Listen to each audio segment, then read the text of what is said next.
all the growth and all the success in the world is on the other side of doing things that make you feel uncomfortable. If you want to change your state and change your life, there needs to be a period of imbalance. If the answer is no, then fucking make a change.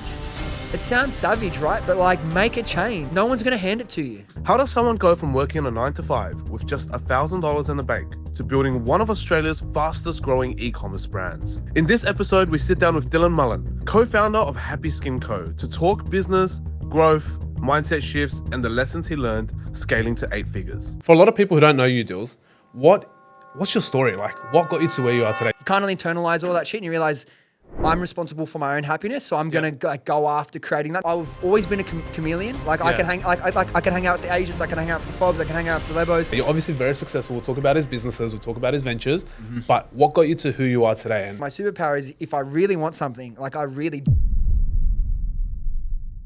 all right, we are here with 0.01 with Dylan Mullan, and it's going to be a fun episode. We've got a special friend today, so I've brought out the special teapot as well, guys.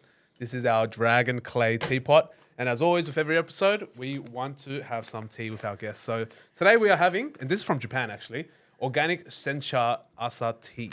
So this is, you just came back from Japan, Dil. Hectic, yeah, let's do it. How was your Japan trip? Japan, man, it was my first time there. I understand why so many Aussies love it. Yep. Like, the people are so friendly, the food was the best. Yep. I don't know if you know, I was veggie for 5 years. I stopped it at the end of last year. And Just so you can go Japan. Just so I could go to Japan. Yep. And can you swear in this podcast? Yeah, bro. I'm assuming you can, knowing you. Fuck, the food was like the best. Like, bro, ate like a king the whole time. Yeah. The snow was amazing. Yeah. The city is incredible. Yeah. So much to do, so much to see every day. Hey, the Aussie dollar was really good when you went as well, Bro, it was so cheap, man. Yeah. It was like so good. So cheap. Like, you go out, you'd have like a full meal, drinks, like 3 courses, $100, 2 people. Like, So good. So good. Did you have the Wagyu there as well? Had the Wagyu, yeah. I Kobe had beef? two plates of it. Oh, Yeah, bro. they had like the Kobe beef like strips cut up with like a spicy capsicum like relish dip. Yep. Best thing. Best thing, man. Best Loved thing. it. Japan's Yeah. great. All right, well, we're here talking with Dylan today because he represents what we believe is the 0.01 trait. I think it's really difficult in this day and age for someone to really cut through all the bullshit that's out there and to really come out on top and really take command of their life. But for a lot of people who don't know you, Dills, what's your story? Like, what got you to where you are today? You're obviously very successful. We'll talk about his businesses, we'll talk about his ventures, but what got you to who you are today? And I want to share that story. Biggest trait for me and my biggest success story, and I've been reflecting on this a lot, like my number one trait that made me successful was my belief, right? I grew up with my mum and my grandparents, so I actually didn't meet my dad till I was 15. Wow. So that in of itself, makes you a different human being, right? I was 0 to 5, lived in the granny flat, in the back of my grandparents' house in Preston, so like southwest Sydney. When I was 5, my mum remarried to like my stepdad, who's like they're still married. My younger brother, technically my half brother, but like I don't consider him my half brother. He's my brother. Yeah. I moved into a house and with them. Originally, it was just going to be us. So it was me, my mum, and my stepdad. His name is Dean, and then Ryan came along not long after. And he, from another previous marriage, had like such a white person thing. It's not like an Asian culture thing to get remarried and have kids and stuff. Yeah. But all of a sudden, I went from like living with my grandparents and my like spoiled, not like rich and wealthy spoiled, but like showered with love and praise all the time. Which is great. Which is great. I think it's really important for a kid to be shown that. And then we moved out in that house with a strange adult man. And like when you're a 5-year-old boy, you're like, what the fuck is this? And then all of a sudden, 3 older siblings moved in. Oh, wow. So I felt like a stranger in my own house, bro. So at a really young age, I could always go to my mum. I would still go to see my grandparents all the time. But from a very young age, I learned I had to control myself because no one would, do it for me. You get lost in a household full with so many step siblings, full with all these people you don't really know. You kind of internalize all that shit and you realize I'm responsible for my own happiness, so I'm going to go after creating that. This is long before I was doing this consciously. Yep. This is all subconscious shit you do to survive at those situations. 100%. So I had the first few years of my life showered with love and positivity and all that sort of stuff, which I think was a big foundation. Then that was sort of not taken away from me, but then I got put in a situation where I sort of had to be more independent, had to, fight for myself, stick up for myself. And I think that was like a really good start. Then I went into school. I was great at school. Like a big thing for me, like confidence, self-confidence, self-belief is I mentioned is like the biggest trait that I believe made me successful. And I've reflected on this a lot. I went to school and I was always the top of my class. I was always in like top 1 or 2, 3 in my class, all the way from kindergarten through to year 12, right? So I think that really enforced my own self-belief in myself. I was also really good at sport. What are you judged on in school? You're good at sport, and if you're good at class, you 100%. kind of reinforce yourself. So that was really important. But I was like a skinny, redhead kid, freckles. Like I always did way better than I should have in terms of Did you ever cop any bullying? very little. Crazy. Very little. And considering I'm red hair and freckles, Yeah, that's because what I was mean. exactly very little bullying. Yeah, wow. I've always been a chameleon. Like I can hang I can hang out with the Asians, I can hang out with the Fobs, I can hang out with the Lebos. Yeah. The least people I hanged out with in school was the Aussies. Like all my mates are all the Wogs, like Croatians, Serbs, Massos, Assyrians, and that. Yeah. So I think I became a chameleon. I don't know if that was like a product of my environment growing up in like Southwest Sydney. I think that was really good. So that's like where the foundation of my self-belief came in. And another thing that was massive for me in my journey, we can talk about the businesses and stuff in the future, was I was always a big daydreamer. Yep. Massive daydreamer as long as I can remember. I remember visualizations that I had from like year 3 and earlier. No way. What's the first one you remember? The first one I remember, this is actually year 4, I misspoke. Where I was going with that is all my daydreams, what I realized, the only thing I used to daydream about was like these goals I had or things I wanted to achieve. I didn't daydream about all this bullshit stuff. I would always think about like, this is back, you know, like playing, like doing good in the sport you loved, asking out the girl that you had a crush on and, you know, her liking you and like all these sorts of things. I used that all throughout my life and I just visualized. Well, I didn't know I was visualizing, but I was daydreaming about all these moments of success I wanted to have. And I remember in year 4, I moved to a new school. They were doing like the class play or whatever it was, like acting like in a thing. And there was like 30 kids in the class. And I had a crush on this girl. I don't even remember her name or who it was, but I just remember. She was hot butt, right? As hot as a year 4 girl could be. I liked her when I was in year 4. And I had a crush on her, so I remember like visualizing. I wanted to get like the lead male role, and I wanted her to get, cheers bro, like the lead female role. And what are the odds? Like however many guys gets picked out randomly, however many girls get picked out randomly, and we ended up getting picked, so I ended up having to like be with her. Law of attraction. Law of Straight away, attraction. just like that. So that was massive for me. Like that's the first time I remember, like looking back and reflecting that the law of attraction played a big part in my life. And then in the couple of years leading up to starting my first business, you can rewind at any point that you want. I come across The Secret. You know what I mean? Like, The Secret, yes. The Secret isn't like the best book on like the law of attraction and visualization. It's often people's entry drug into it. It's the first time you see it. That's right. First time I saw it would have been, so we're 2025 now. I started the business 2018. I reckon it would have been like 2016, 2017. So in the year, 2 years before that, like we were talking off air before we started recording. How old were you? 2016. I started the business when I was 24. So at this point, I'm like probably 21, 22, 23. Yeah, okay. I did acting for a bit. I originally from school, I had an early entry to go study law. Realized like what that entails. Got to uni, it's like, fuck, I'm going to hate my life. Did you actually do any law? I did like 3 months of uni and I dropped out. Oh, nice. Which, you know, surprised a lot of my teachers, a lot of my family. If there was anyone, everyone had to put money on who would go and finish uni. I would have been that person. Yeah, 100%. If you were number one in everything. Exactly, right? And so I had like year advisors reaching out to me saying like, are you Dylan, are you sure? What are you doing? I'm like, bro, I've always been really intuitive. If I know something's not for me, I don't force it. I'm not built to fit in with this 9 to 5 bullshit social construct. In school, you have no choice, right? Your 100%. life, like your life first starts when you get out of school because you have some adult choices and freedom over your own life. And then the next level of freedom you have is when you start a business and you pay yourself. Agreed. Then the real life begins, in my opinion. So I had early entry at law, sacked that, didn't like it. So everyone was surprised. Planned to go back to uni the next year just to study business. By the way, I'm not a big believer in uni, if you can't already tell. And then I was so disillusioned by that whole process. I'm like, everyone's just fucking unhappy. Like, why am I going to just, you know, put myself through so much I don't like? And I understand discipline's important. And you have to be able to do tasks you don't enjoy. But, man, school, no one believed me because I used to get top marks. I couldn't, and I found out last year or 2 years ago now, I've got ADHD. And it was been like a superpower for me. Proper diagnosed ADHD. Proper diagnosed ADHD. Wow, there we go. Okay. But I never got diagnosed in school because I was so good at school. And I didn't have like the hyperactive thing. But you do proper testing. Like if the harder a task is, the better I scored at it because the more it's interesting to my brain. So I can't really force myself to do things I don't want to do. As in like careers, hobbies, blah, blah, blah, all that sort of stuff. But my superpower is if I really want something, like I really genuinely want it, not I say I want it. Like I genuinely fucking want it to my core. Nothing can stop me. That's fucking Nothing can stop me.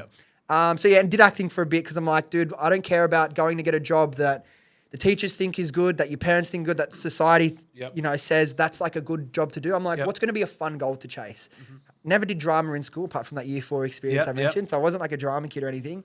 But I just thought like, that'll be a fun dream to chase. Yeah. Something different. I was like, I'd never really had any mental health sort of like, struggles before then. But I think this probably would have been the first time I was like, fucking feeling like depressed, maybe in a way that, this isn't the path for me. So did that for a few years, then realized like it's fun. Like you got control over your life in certain aspects. But then if you want a job, you've always got to audition. You're always saying, pick me, pick me, pick me. You're not really in control. Yeah. So then from that, I'm like, I'm going to go, I got into corporate for a bit. Let me try sales. Oh yeah. How was that? Because I'm like, I want to earn a lot of money. Yep. Right? I'm like, you can earn 500K plus per year in sales. I'm like, I'll start at a company, work my way up. I've always been good naturally speaking to people. Yep. Got there. I was obviously good. I was always in the top couple of performers in sales. But man, the culture in like corporate is like, not good. Just sucks, man. Everyone's living for like Friday beers. Yep. It's like everyone's depressed. Gets to Friday, you're excited. Yep. Gets to Sunday afternoon, everyone's depressed because they're like, fuck, I got to go back to work. It's like, why am I going to trade 70% of my life doing something I don't want to do? So then come across e-com and, that coming across e-com was about a year after I come across the law of attraction, got into like personal development podcast, started learning about mindset. We're not taught mindset in school by anyone. Never. You have to somehow come across it and hear these other people that have been successful talk about it and break down how they got successful. Then it started rewiring my brain 2 years before I got into business. And if I didn't start that process of personal development, changing my mindset, visualizing more intentionally before I started the business, there's no way we would have succeeded as fast as we did. You guys crushed it. What was it? What were the numbers for the first year there? Oh, crazy. It was crazy numbers. I remember we read articles about it. It was all over the place. It was probably one of the biggest and fastest growing e-com businesses in Australia. I don't at the know time. still to this day, many e-com brands that have like grown as fast as us. Yeah. We did $1 million in the first 3.5 months. Which is crazy. Total investment, 20 grand. Yep. Into What's the ROI on that? $1 million in 3 months off a 20 grand investment. No, That's that was 5,000%. what we invested in. Yeah, there was obviously ad spend. Of course. But Initially, fucking off the charts. That's insane. Then we would have done like 10 million the first year, even more than that the second year. Yeah. Like it was fucking like. Where you're crazy. at now? So the business is what? 2018 you started. We're Yep. 2025. 7 years. What do you reckon the total is? You crossed 100 yet? We'd be close. Oh. No, not 100. Not 100. No, not But 100. this year maybe. No, not 100. I did the math in my head. I was like, fucking not 100. Not yet. But like our business changed, right? Like for us, it was a great product. We nailed product to market fit. 100%. Now that everything, I've been in the business so long, I'm comfortable talking about things I didn't used to be comfortable talking about, right? Yeah. Like, so we started the business, Happy Skin Co., right? Yep. Our hero product's an at-home IPL hair removal handset. So essentially Yep. laser hair removal in a clinic, Yep. at-home device, right? Yep. The business is Happy Skin Co. Clearly the plan was always to get into skincare, Yep. do supplementary products before, after, pre, and then wherever that goes from there. Yep. Like free piece of advice, Yep. don't try and get the most common thing you can. Yep. Because like, I was a rookie back then. I think, fuck, we can get the domain, we can get the Facebook, Instagram. Then we're sweet. We're Like, sweet. We're good. Yeah, we're good. It's not that simple. And even Yeah. if you can get the trademarks, it's not guaranteed, right? 100%. So this probably popped up towards the end of the first year. Yeah. We already had the plan to start developing skincare stuff. And then Yeah. from that point on, that dragged out for like 18 months. Next, it got to the point where we won some, we lost some. We Yeah. had to keep fighting in the ones that, it's so many different stages of appeals, right? 100%. Some we were getting favorable, couple that were going Yeah. against us. Reason they're going against us, and this burnt me, bro. Yeah. Some 40, 50, 60-year-old white male, Yeah. right, was saying, it would be reasonable for someone to be confused between like a fucking IPL handset and like a moisturizer. Like Don't even get me and started then on he that just right don't now, bro. understand like the Don't market get at all, me and they're making started, these bro. decisions. So it's Yeah. like, okay, you can appeal it, but you go to the high court. It's like 20 grand a day sitting fees 100%. just for the courts, and then you got to pay your lawyer. 100%. And it's like you want to remove as many of these distractions as you can. So that was a big pivot for us. Yeah. Luckily at that point, so that's like 2.5 years in, we pivoted to, instead, like we always plan to move outside that. If you just want one product and you think you could build a business around one product for 10, 20 years, Nah. it's not going to work, not right? gonna work, yeah. But luckily we pivoted into retail. The US in terms of beauty, I don't know if you've experienced it with Cheeky Glow products.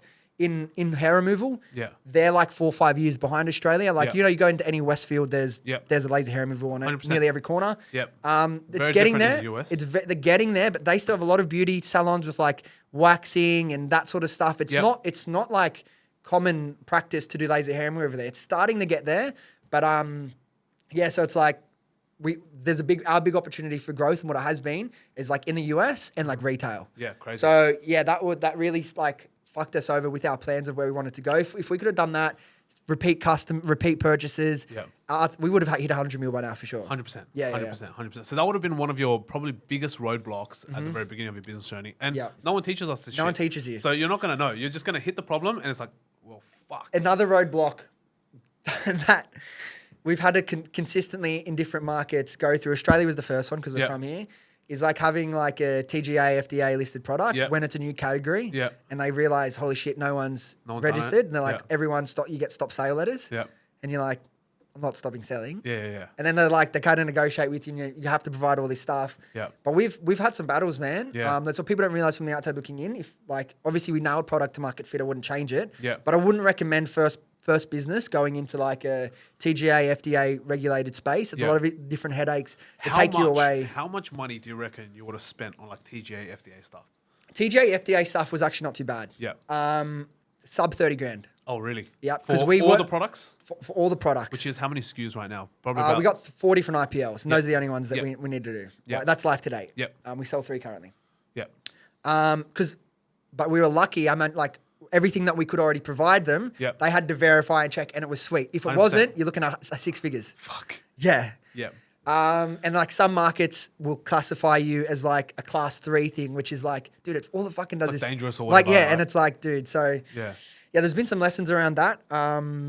But like, wouldn't change any of it. But yeah, there's a lot of headaches in the space that people don't see until they pull back the curtain and look at your business. But so Alan, fucking Cheeky Glow's killing it. Yeah. I guarantee that you have got stories like that about We've definitely got different stories, things, right? but yeah, I'm sure we all have stories, and any successful e-com entrepreneur would have stories because there's so many lessons for it. But before you even got into e-com, like what opened the door for you? I know you had a legal pathway, and then you had an acting pathway. Did you do well as an actor as well? Did you get paid gigs, jobs? I got some paid gigs, some ads and stuff. Like I did a full-time acting training. So instead of doing uni, I did that, which is like 3-year program. Yeah. So like that was my replacement of uni. At the back end of that, I got an agent. Like most people couldn't even get an agent. Yeah. Got an agent. Did you go to LA and do all of that sort of stuff? Or No, not? that Just would have been like next step. Yeah. But I was like, it wasn't. I heard there was a Robin Williams quote. Yeah. That I only understand now because of business. And when I heard it when I was acting, I didn't believe it because I hadn't experienced it personally. And the quote was something to the effect of, if you don't need to be an actor, don't. And I'm like, what do you mean? Like, no one needs to be an actor, right? And obviously there are some people like, this is what I'm put on this planet to do. This is what I'm meant to, like, this is what, like, my reason for being. This is why I'm here. I only understand that now because it's like, I'm only in business because I have to be in business. Yeah. Like I could not be in business. 100%. Like my brain is just like wired to start businesses. You see them for the commercial opportunities. What can I do here? What can I do there? What can I do? If anything, I need to dial it back a little bit. 100%. And I think we were talking about this off air as well. You know, you got to be focused. You got to do what you got to do. Exactly. But what are you at now? So obviously you've done a very successful business. Happy Skin Co's hit multiple 8 figures now. Yeah. Whether we hit 9 figures or not in the next year or two is going to be up to obviously how you innovate, grow, and build the business, different markets, etc. But what else has come out of it? Like one leads to the other, as we always know. Yeah. What comes out of it then? I tell you what, for me, the world, man. Whatever you want, right? Yeah. And like some of the cool things that came from business that you don't expect, you don't really know going in. I guess you kind of know a little bit more now. Yeah. Because there's so much more content around founders and what happens and So stuff. many now, But you go in not knowing, right? So for me, one of the, I told you in that year or two before business, one of like the people I was spamming their content, I'm saying like, I was from like Preston's, which is like Southwest Liverpool area. Yeah. Hour and a half train each way up to Chatswood. Yeah. Just listening to like Tony Robbins' podcast a bit was some other random business ones, but the main person I was listening to every day was Gary Vee. Yeah. Right back then, Gary Vee was like He was peaking. He was a big Peaking guy. hard. He was the god of marketing. Yeah, he's the god of marketing. I think like for me, I didn't have any family members in business from my area. I didn't really know anyone that succeeded. I'd like, in terms of my school, I'm like their poster boy for like what can happen. I go back to my old high school. You're on the posters. And they go back and ask me to speak like every year. Oh, wow.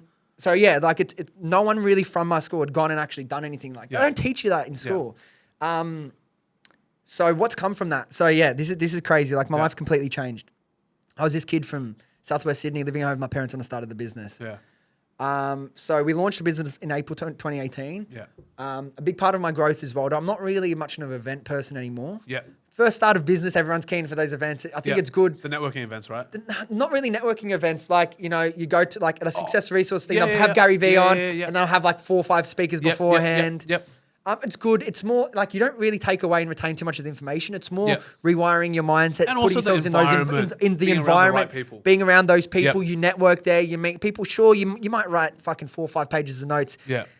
and at least in my experience, you never really fucking go back and implement much of it. It's everyone's like, speech to fucking sell you on whatever. 100%. Anyway. It's always an upsell at the end of it. But it was good to reprogram my mind. So like I went, this is probably like June, July, August, a few months after we launched, we'd already done like $1 million. So we were already doing well. Yeah.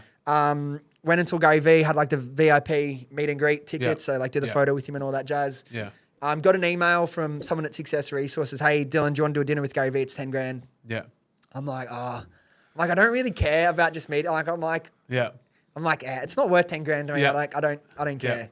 So I said, nah. And then anyway, about a year later, a little bit less, I saw that Gary V was coming to Australia again. Yeah. So I sent the guy an email. The guy who, I think his name was Liam, sent him an email saying, hey, you like bringing Gary out again. Are you doing the dinner? Yeah. I'm keen. Yeah. He goes, no, we're not. Yeah. But he's doing this. He's doing something else that he's never done before. It's not like an advertised thing. It's like application only. Yeah. So like Gary V, for anyone that doesn't know Gary V, and I still think Gary V is like culturally relevant. I think, but back 2018, He was 2019, like he was like the number one. Correct. I think now you think like Hormozy and like even Stephen Bartlett's probably getting big up. The Chris Williamson, well right those are the big. But back Gary V was like the guy, especially for young people. 100%. Especially for young people. 100%. He was very, very relevant. Yeah. And all his advice was, hitting He the nailed marks. a lot. He nailed He a was hitting lot the still. marks. Like and you know what he started speaking about? I don't know because I don't watch all of his content. Yeah.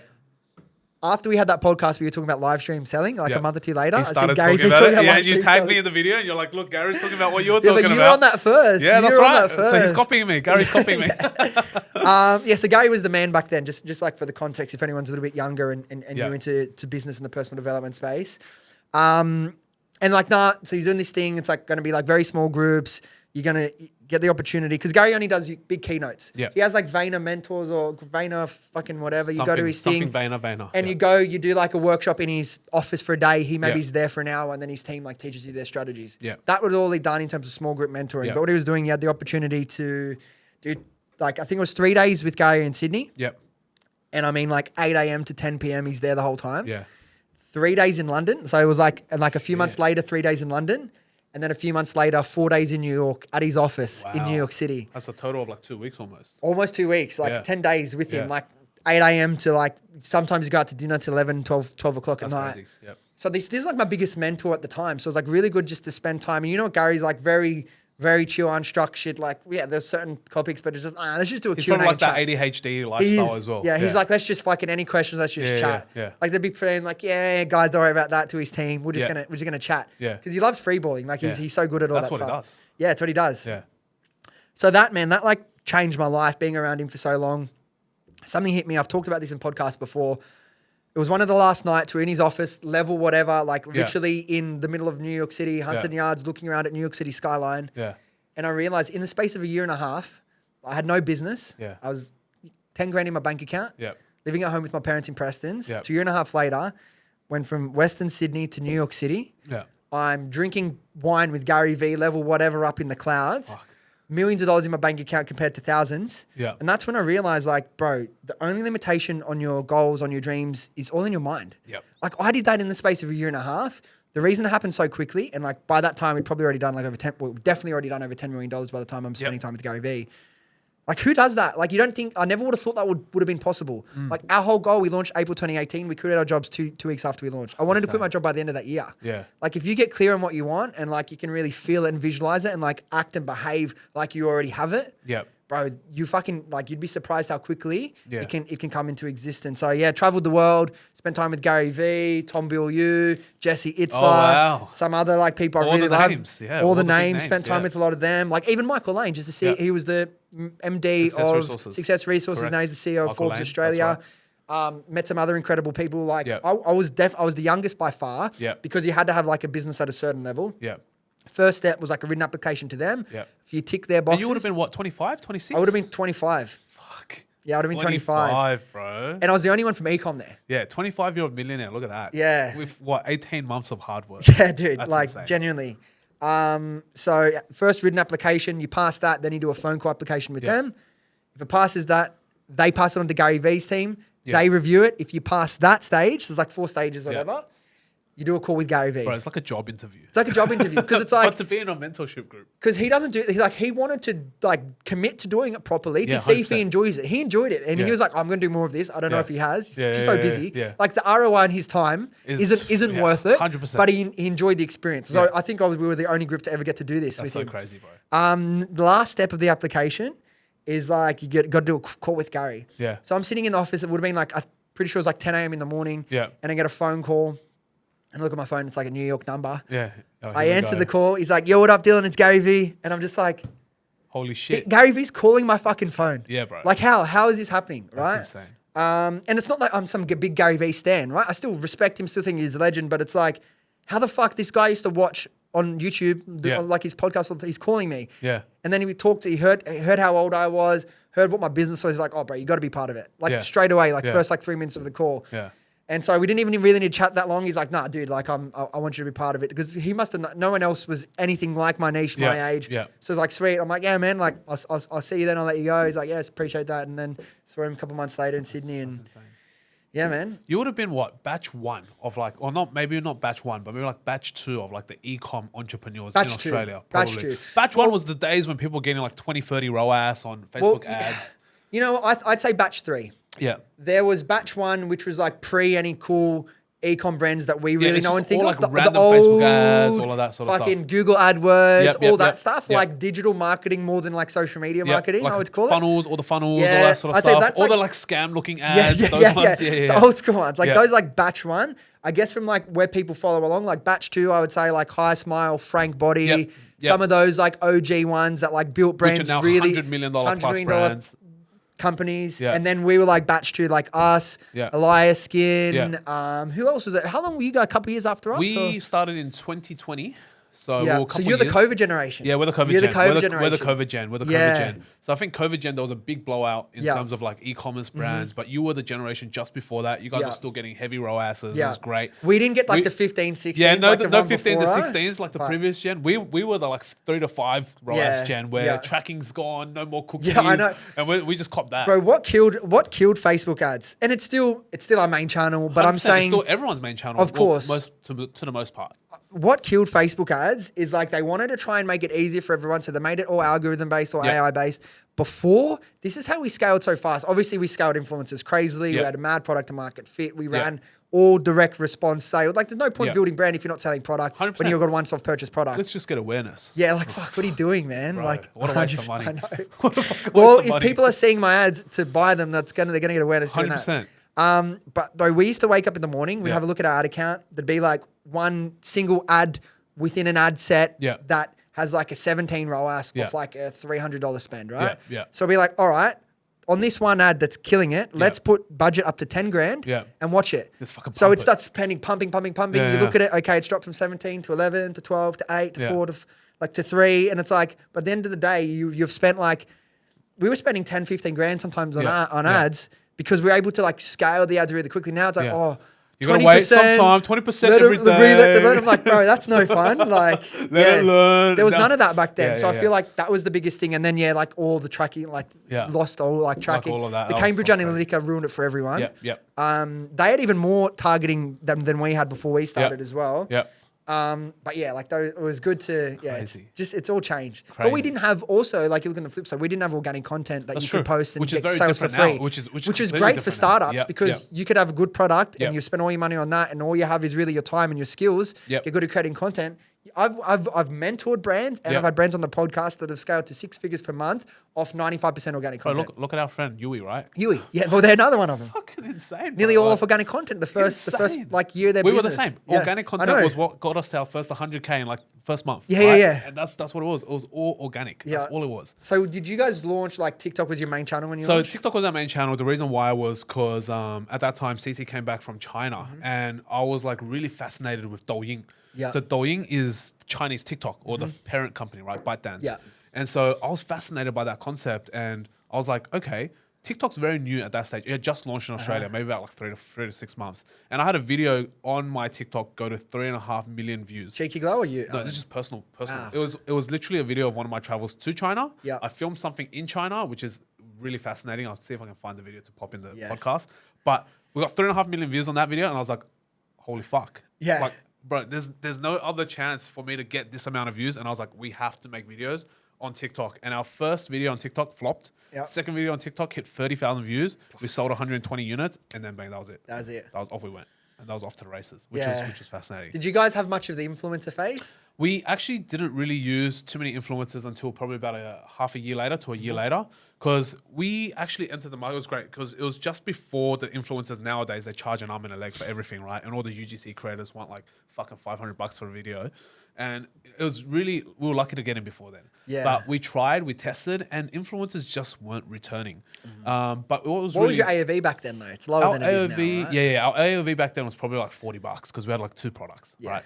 Not even two Ours products, is like 2 $250, colours. Yeah, so which it's is like- fucking awesome, yeah. you know? And Sell I think 4 products, it's $1,000. 100%. And I think that's what people need to realize is your AOV is a huge indicator of how successful your e-com business is going to be in this day and age, especially when, you know, your tracking attributions suck, your ROAS is really dependent on your AOV. And a lot of people try to sell like $20 products.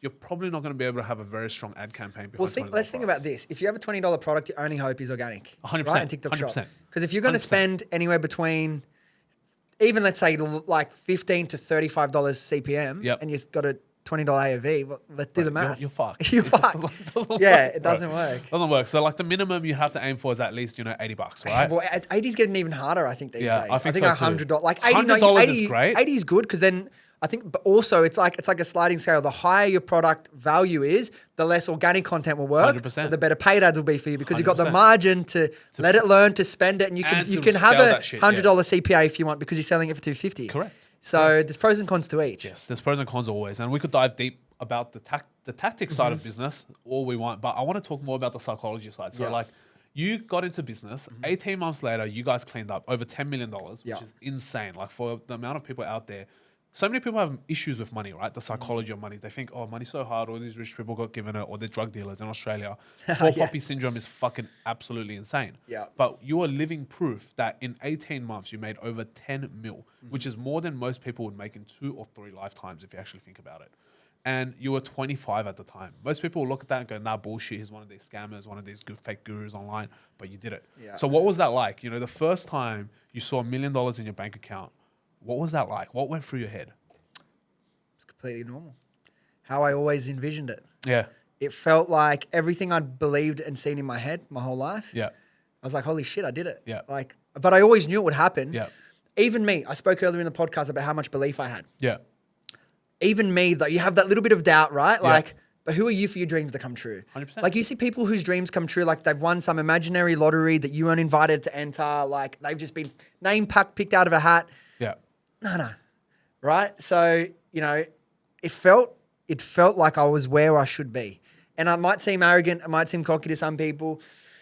I could lie and say, oh, I was like, took me by surprise and everything. But like, I guess what did surprise me was how quick I jumped from one timeline to another. Yeah. But it was how I was always meant to be. It was how I always You visualized that. visualized Like it. Proper visualized I was that. never, I've had this thought, right? And I don't mean it. And I can say this, anyone, I go back to my old school to speak, anyone, I still speak like I'm from Western Sydney. Yep.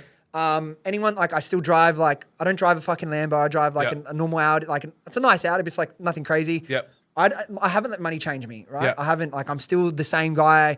If you're worth $0 or $100 million, I'll speak to you the same way. Yeah. That's what I love about you, to be honest. Yeah. I think that's very rare nowadays. You know, how many kids nowadays, they make a lot of money through crypto or drop shipping I know, real they're quick fucking- and they become absolute fuckwits. Like, Yes. you know, the amount of people out there like that is insane. I know, bro. There's Yeah. too many like cloud chasers that just Oh, want to bro. like social climb. And it's like, but they're, you Literally. know why they're like that? Because deep down they're insecure. 100%. I agree. You know what I mean? Bro, you are literally like the definition of confidence. You know, you're happy, you're confident, Yeah. you're doing what you need to do. You visualized it before you even got there. And when you got there, it just felt normal. It felt normal. Which is crazy. It freaked me. Like it was crazy how quickly that happened. Yeah. But also like Because that first milli came, what, 3.5 months? 3.5 But months that's in. mil revenue, right? Revenue. What about mil profit? oh, maybe 12 months? nah, Less. yeah. Like we'd done over 3 in the first.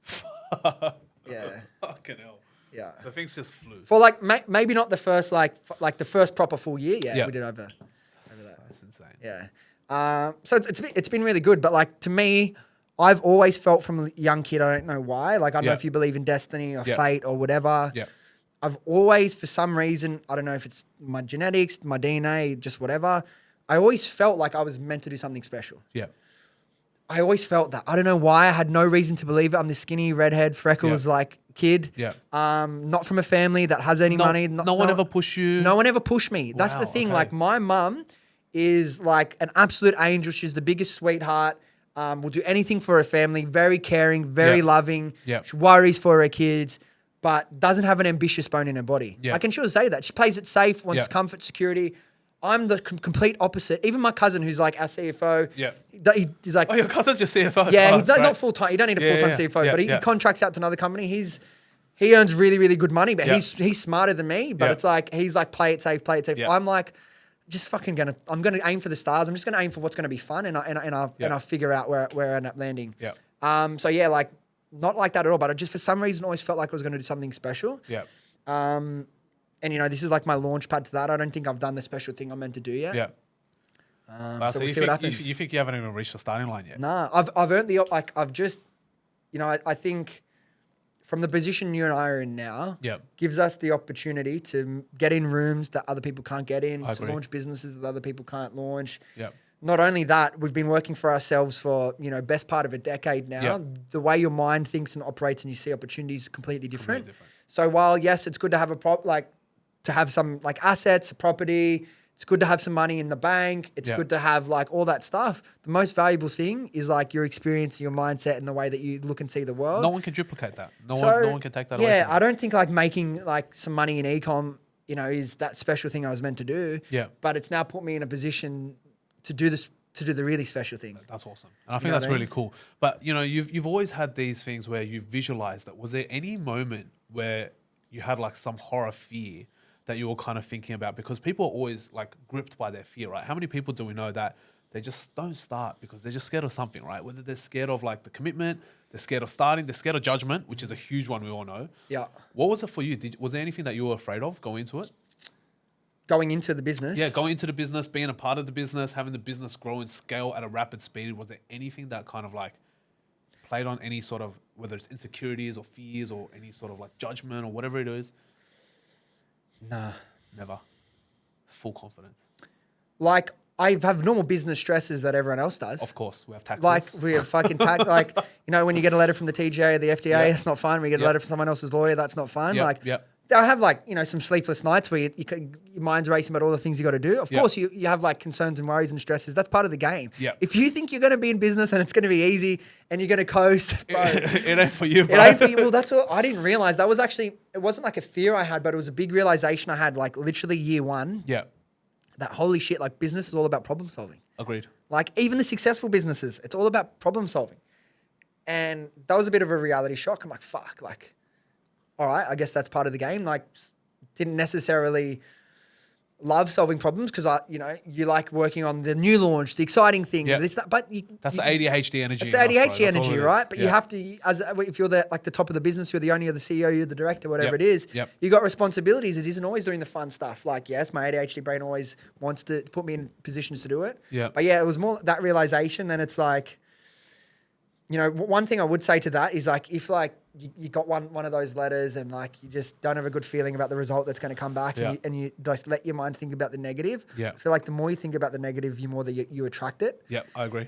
So I try and avoid it Yeah. as much as I can. Well, Like, that's actually a good point. So when you get these negative things pop up in your life, because I think a lot of people struggle with this, and this is what I believe genuinely sets apart like those people that excel, the 0.01 people, right? Versus the ones that just kind of stay stagnant. What happens when something negative happens in your life? What's one of your tactics that you use to kind of get yourself snapping out of it? it was meant to be. All right. Interesting. I believe every like failure is a lesson that you needed to take. Every missed opportunity is a redirection. It wasn't meant for you. Like Yeah. that's genuinely the mindset I have. Yep. It's a cliche, but I think like it's a life-changing perspective shift when you go from life is happening to me to life is happening for me. Wow. Genuinely. So any problem while it doesn't feel fun while you're in it, like there's a lesson in this that you need to get. Yep. You need to do this. You need to go through this for whatever reason. Yep. And if it's like a mistake that you made in business and or life, and like, you know, sometimes I was a little bit more perfectionistic before, like you really, you know, like I hate making mistakes. I hate getting things wrong. Yeah. As long as I can find the lesson in it this is how fucked my ADHD brain is.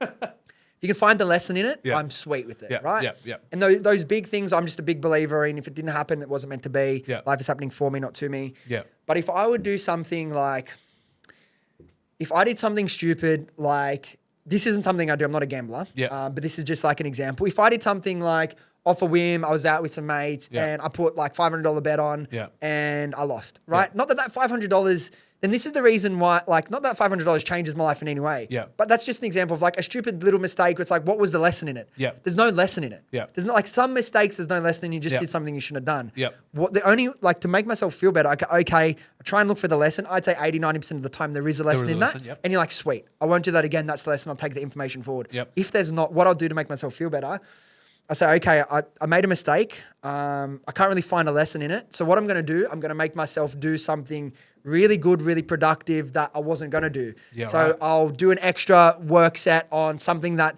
you've been avoiding because it's hard on Sunday morning for 5 hours. I'll do that. Or if like I ate a big meal and I've made me feel like shit for a day, I'm going to go like, I'll create these other things off the back of it, these other positive. To wipe the negatives. To wipe the negatives, right? So it's not something like, there's not always a direct lesson. If there isn't, I'm like, all right, well, I did something. I wasn't going to do this good thing. Yep. Like I'll think of, okay, what's a positive thing that I can do Yep. that will balance out the negative or ideally even outweigh the negative Yep. that I wouldn't have done. And I find that time from something else that I was going to be less valuable. So that's good. the way I had to approach it to like get past that. So I think, maybe some people can try that out, see if it works. But yeah, it's the way I navigate Yeah, it. because I find that so fascinating, right? Because there's such a big distinct difference between the people that make it and the people that don't, right? Because it's all like you said, it all comes down to the psychology, the mindset behind things, and knowing everyone's tactics and strategy towards how they overcome these issues is so incredibly powerful. And I think some people might relate to you, some people might not, and to each their own at the end of the day. And coming back to that point, like when you first got into business, like you said, you didn't come from a very special family. You guys weren't loaded. You weren't super rich. Southwest Sydney. The first time you went into your business, you said you invested what, about 10, 20 grand? 10 grand. 10 grand. 10 grand so each with your 3 grand. partner. Yep. And so how was that like for you? Was that a big investment? Was that the biggest sort of thing you've ever done with money? A lot of people ask me because by the time I put in that 10 grand, I had like $1,000 left in my bank account. Yeah. I was working some corporate job, 55 grand a year, Yeah. 60 grand, like with some comms and shit. Yeah, but, and like by the time you tax, like Not a much, grand, bro. if you're lucky, like probably a little bit less than a grand a week. Yeah. So it's like, people say like, always say, wasn't that such a risk? Yeah. And I thought, well, it's not, I didn't feel it as a risk at all because Yeah. it's like, Like what was going through your head? 10 grand, you found this random product. You did your research, you got into e-com, you figured out like, oh, this is something I want to try. You look at your bank account, you got 11 grand. And you go to your mate, hey bro, you got 10 grand? Let's go 10 grand each. Let's go Yeah. halvesies on this and we're going to go and invest on this. Yeah. What was that process, bro? Because that's what people shit the bed on. yeah, well, this is like how people need to think about it, right? Yeah. Project forward your life in another 10 years doing what you're doing. Oh, Yeah. I'm saving 10 grand a year. Yeah. 20 grand. Oh, fuck, I have 100 grand in my bank. Like, what's the point of that? But it wasn't even about that. It was like, I already have the data to know I'm not happy in this life. Yeah. Not happy now. It was the early 20s, like it's fine. But Yeah. am I going to be happy climbing the corporate ladder? I already had the data that knew I wouldn't be happy. Yeah. Right? So I was living at home with my parents. I didn't have any risks of like, didn't have a mortgage to pay. So I'm like, Yeah. I already know that I'm not going to be happy doing this. Yeah. This is a good opportunity to chase something that really will give me fulfillment, really give me happiness, and could set my life, on the path that I've always meant to be. Yeah. So it wasn't really scary, but as you know, like when you're starting a business, okay, $500 here, register the business, Yeah. set it up, Yeah. do that. Okay, samples, a few $100 here, Yeah. package it, like blah, Yeah. blah, blah. And then you get to the final, like where you pay out like the rest of your stock and it's like, Yeah. okay, this is like 7 grand in one go Yeah. now. This is Yeah. going to take down. It's like, I remember there, I'm like, fuck, oh my, it's real now. Yeah, it's real now. It's real now. How many units was that, your first order? Was that 110 units. 110. Yeah, 10 for influencers, 100 to sell. Wow. Yeah, so we have high cost prices. Yeah, well, of course. compared to most brands, Most yeah, brands. yeah. So I'm like, it felt real then, and like you get that little bit of like, that little bit of like adrenaline, that little bit of fear run through your Yeah, body, right? yeah, Which yeah. is normal. 100%. You got to like, if you like, all the growth and all the success in the world is on Yeah. the other side of doing things that make you feel 100%. uncomfortable. Especially that gut wrenching feeling. That gut feel one like, where your fuck. stomach is turning. And you're like, I remember you're looking at it, you're looking at your bank account, you're like, fuck, like. yeah, here we go. Here we go. 90% of it just gone like that. I never thought about not doing it. It was never Yeah. anything like that. But it's like, fuck, all right, well, Yeah. I'd already done so much work by that point. You're in, Yeah. But then when you got to transfer the money, Yeah. It's like you got to click pay now, transfer, pay now. Oh, fuck. yeah, I know. You You're like, fuck. But never in a million years did I think it wasn't going to work anyway. Yeah. Which is Never in a fucking million years awesome. did I think it wasn't going Which to is work. awesome. Well, how did you come to that conclusion, right? Because obviously there's a process to e-com. It's product selection, understanding the market, seeing if there's even a demand. I was reading an article. Actually, no, it was Frank Grief that was talking about it on TikTok. It was like there's so many companies that have gotten billions of dollars of funding, but they just end up failing. Why? We never got billions of dollars of funding. Would've I been wish nice. we did. Yeah. It would have been nice. But why did these companies fail? It's because there's no real market demand. How did you go ahead and have that sort of process of picking the product and then also like sourcing it, right? Obviously, we look at different like aggregator platforms like Alibaba, et cetera, et cetera. I didn't even know about Alibaba. back then. Really? We found it eventually. Yeah. So what was the selection process for you? How did it work? We knew we wanted to start a business. Yeah. Right? Me and And Georgie. how did you and Georgie kind of get together? Because he's obviously got a crushing business right now Yeah. himself. Yeah. So me and George worked at a gym together. No Crunch fucking- Liverpool. Oh, I worked at Crunch Rock then. No way. Wow, No Crunch, judgment- no Crunch, the maker of dreams. No, bro. no judgments, brother. No judgments. Fucking hell. So we worked at Crunch together. Both like ambitious guys, got along. Yeah. We also did acting at the same place. No way. I had started before him, so I was like in the intermediate class. He was in the beginner class, so we Yeah. didn't have the same classes together, but we saw each other, bumped into each other there. Yeah. And just really got along. I think I was working there first, and he's like, Yeah. "Oh, like, I think." He was like, "Oh, could you get us a job?" Spoke to me or my mate Gina or something. Got him a job. George was always going to be good at that. You know Yep. what Georgie's like, Yeah. big personality, like Yeah. great with sales and Yeah. stuff. And then we were just, always talking about like wanting to do something. We saw some success stories like High Smile. Yeah. Like fuck, those are just two boys from fucking Queensland. Literally. Like, if they can do it, why not us? Literally. So George, this would have been like 2017, did like a summer Europe trip. Yeah. Went over there for like a month or so, came back, and then we're Yeah. like, okay, when you get back, we'll start thinking of ideas. So we Yeah. used to have like 3 days a week. We'd schedule the So guy you to guys his house. actually intentionally sat down and went, fuck, these are the ideas that we want to Yeah. Like it wasn't even ecom at the start. Like Yeah. we didn't know. We Yeah. didn't know about ecom. Like we Yeah. didn't ecom. It's still pretty new. It was still pretty new. Yeah. Like one of the apps, George was vegetarian at the time. I wasn't. Yeah. He's like, like you see all these vegans, like Yeah. like back then, like veganism's like dying now. Back then, veganism was growing. Bro, that was crazy those back then. Peak of it. Yep. And it's like all vegans want to date other vegans. So Yeah. we're like fucking like, should we do a Vegan vegan dating dating app? app? Yeah. What are you going to call it? Oh, Saturday? I don't even know. But he's like, bro, but if we're doing a vegan dating app, Yeah. like you have to not eat meat, at least in public. Are you okay with doing that? I'm like, Yeah. just in public. Yeah, all this yeah, shit. yeah. Like did some like wireframes for that. Thank Yeah. God, obviously we didn't do it. Yeah. And then I think we came across ecom. So I worked with a guy that was doing sales. I was doing like sales and marketing for a company in Chatswood. Yeah. And I met a guy. This is my first like introduction to ecom. Yeah. I met a guy who his name was Lindsay. Shout out Lindsay. He's like a DJ now. He's been living in Bali for like the last 10 years. Wow. Like the last like 6 years. He was the first person I ever saw Yeah. with his own like ecom brand. That's And crazy. no disrespect to Lindsay, like I felt like fuck, if he can do it, I can do it. Like I feel I'm probably smarter than him. Yeah. Not in like a cocky way, but I'm like, Yeah. that's how you think. But that's how it you is. think. When we're competitive, that's how we Yeah, always you're like, Yeah. of course I can. Yeah. So I told George, I don't know, I can't remember the exacts, but I would like told like this, we should do something like this, get a Yeah, product, yeah, brand yeah. it up, like Yeah. this is how you do it. Yeah. But we didn't know about Alibaba yet. Yeah. Not even think something like Alibaba, let alone all these ad spy tools that you can use to Yeah, go yeah, and yeah, find yeah. different product ideas. Yeah. We didn't even know about Alibaba. Yeah. And Alibaba, I think, was still relatively new. back I don't then. know. When was People- it? I think it was like 2014. It became like Yeah, really public or maybe, something. maybe. But people are really still sus on it. I still get questions nowadays, bro. Can you even trust this platform? Like, are they just going to scam But you? like all it is a marketplace for But manufacturers. it's essentially like eBay, right? But with bigger manufacturers. Exactly. With factories. That's all Yeah, it is. exactly. Yeah. Where do you think all your favorite brands? Where do they source their products? 90% 100%. China. Like it's not fucking making it here. Very select Bro, pick up industries. anything and it's probably made in China. Everything you can see in here probably It's started in China. Yeah, somewhere. Genuinely. 100%. So we knew we wanted to get. We were like thinking about like maybe do we develop some sort of a skincare thing Yeah. or whatever. And then George saw an ad from some drop shipped shaver product.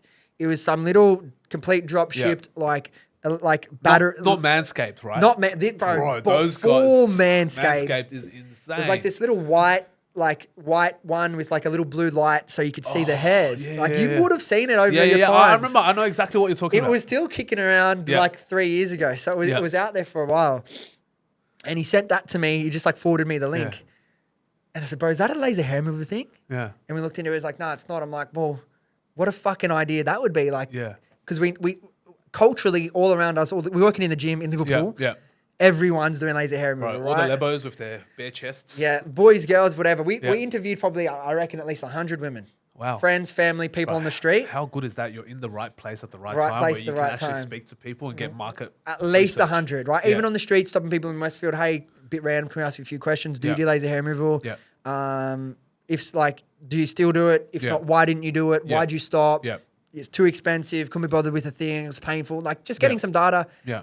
And it was something like 95% of like women in that like age range 20 to 30, Yeah. either like 18 to 30, Did laser. did laser. That's fucking crazy. So we're like, fuck, and there's a market for it Yeah, there. yeah. We looked at brands like High Smile, Yeah. dentist, teeth whitening, what it used to be, go to the dentist, teeth Yeah. whitening chair, DIY Yeah. kit, killed it. Yeah.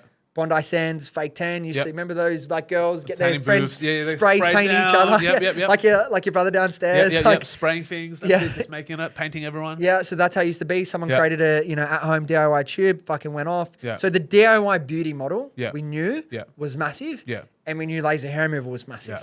So this is also why we knew like it was only a matter of time. We thought Yeah. it would take longer. Everyone's used to doing it in a clinic. Yeah. They're comfortable with that. It's a brand new technology. We thought it would take a longer Yeah. period of time to get that market adoption. Yeah. We were wrong about that. It was really quick, but I think we had like really good like product placement with the right influences and the right like salesy messaging, talking specifically to the pain points and Of laser. and like the benefits for them. Yep. And like it obviously exploded really quickly, but we didn't know about Alibaba, so we're going on LinkedIn, finding because back then, if you like even Google like at home IPO, at home laser, Didn't exist? nothing came up. Right. The products existed. Okay. People think we invented it, the Yep. technology, because we were the first brand they saw. If you went into a shaver shop, Yep. the bottom shelf of the Always back of had the an thing IPL? there was like Philips had one. Oh yeah, and that's Braun right. had They're one. like huge. They're like a long one. Big- with the, yes, Yep, long one yeah. with the big heads. Yep. Yep. I know Big exactly ugly what you're talking head, about. Yep. white, And like medical. $600 a $600 unit. bucks, Yep. but they didn't advertise it, so no one knew about Yep. it. Obviously, some people would do it, but like Yep. nowhere near like saturation in terms of people even knowing it existed. Correct. So like we're DMing like product engineers, Yeah. like saying what would it look like to design this? Like Yeah. this would have cost us Bro, fucking 100 tens grand, of tens thousands, of hundreds thousands of thousands of dollars, bro. to develop it. We came across one product. It's Yeah. called. It's from the US. It's called the No-No. Yeah. Which is like it's like an electric device with like two prongs at the end, and it like burns Zaps off it your off. hair, like zaps off your hair. Holy shit. So we're thinking, looking at that, is that the best way to do Yeah, it? yeah. And then I don't remember how. Eventually, we came across from someone we messaged on LinkedIn, put us in touch with. There must have been like a medical devices manufacturer. Yeah. From then, we started speaking to them, and then we found out about Alibaba. So then we could speak to multiple Oh, there you manufacturers go. and sample a bunch of them. Yeah. See which manufacturer would be the best. Yeah. We wanted to do some customizations because we thought back then we didn't realize private label, people just stick a label on it and Yeah, everyone's they selling the same literally shit. just stick a label and it's the same fucking product. For most, like, but there Yeah. is different. You would know as well. The different qualities on the inside's massive. Oh, 100%, But we didn't know 100%. it's fine to just sell the same thing. So we Yeah. made some customizations Yeah. and stuff. Found someone that could do that for still only like 100 MOQ. Yeah. Tested probably like 6-7 different manufacturers. So like there was already, to be fair, who knows if how many of these were coming from the same actual factory That's and right. how many That's trading right. companies. That's right. But we ended up changing manufacturers about 3 months after launch. This guy just couldn't Couldn't keep up. like the quality was shit, so Yeah. we changed, and Yeah. we've been with the same one like ever since. Since, yeah. So we knew that like people doing laser hair removal, Yeah. like at a significant percentage, Yeah. and we knew DIY beauty was a trend Yeah. that was killing it. Yeah. So we thought, man, Bro, that's fucking insane. Yeah. I think like timing wise, you just nailed it. But here's the thing: there's gonna be so many people with the same idea, and the reason why I say this is because I have another friend who worked at Crunch, Mortdale, yeah, who also launched a IPL device, and she also did very well. But Yeah. that was probably like maybe like 3 years after you. yeah, yeah. You know, and Yeah. then but yes, fuck, man, I At know one it, bro. point, It's crazy. at one point, we had on our like competitor tracker list, which I wouldn't even fucking do anymore. Yeah. 130 Wow. 130 competitors. within like 2 years. Jesus. And Yeah. they all had the same shape and all that sort of stuff. They as all you? had that. We redesigned our own one that we own the patent to. So they Yep. all had the OG one that, Yeah. that we still sold it. Yeah. But we actually phased that out ASAP because we didn't even want to be associated with that. And yeah, like there's a market's big enough for anything. You don't have to be first mover. 100%. You should be early mover. You just be the loudest in the room, bro. Yeah, like you can, like if you're really skilled in business, you can go into a saturated industry that's been Yep. around for decades and you can kill it. Yep. But for most people, you're going to be early adopter. Yep. But like product to market fit and timing it'll be hard to beat that. That's true. It'd be hard to beat that. I think it's very, very hard to beat that. So Yeah. for those who are watching, obviously. Well, like the High Smile, I feel like product to market fit Yeah. nailed it on like the same level. Yep. But they had made up a High Smile. They don't even sell their fucking teeth whitening kits anymore. I know. And that's like phased out. There's so many duplicates now. So many duplicates. Yeah. They've went down like the medical route, and now they're like the toothpaste route. toothpaste and that route. purple thing that we see everywhere. Now all their ads is mixing fucking lolly flavors together. Like I don't understand that. I've tried High Smile toothpaste, and sorry boys, but like fuck, I just can't stomach that. Bro. What I don't understand, right? Because me and George were really worried at the early stages about reviews because laser in a clinic, it'll work for say like 90% of people. Yeah. Ours is probably similar, maybe a little bit less. Yeah. But you're still like, fuck, if you're going to sell a product and maybe like 10% are not going to be happy, we're like, fuck, this is going to be bad. Like, but it's like, like anything, laser hair removal in a clinic, don't guarantee your results. It's 100%. like, it's how does your skin and your hair respond to it, right? Yeah.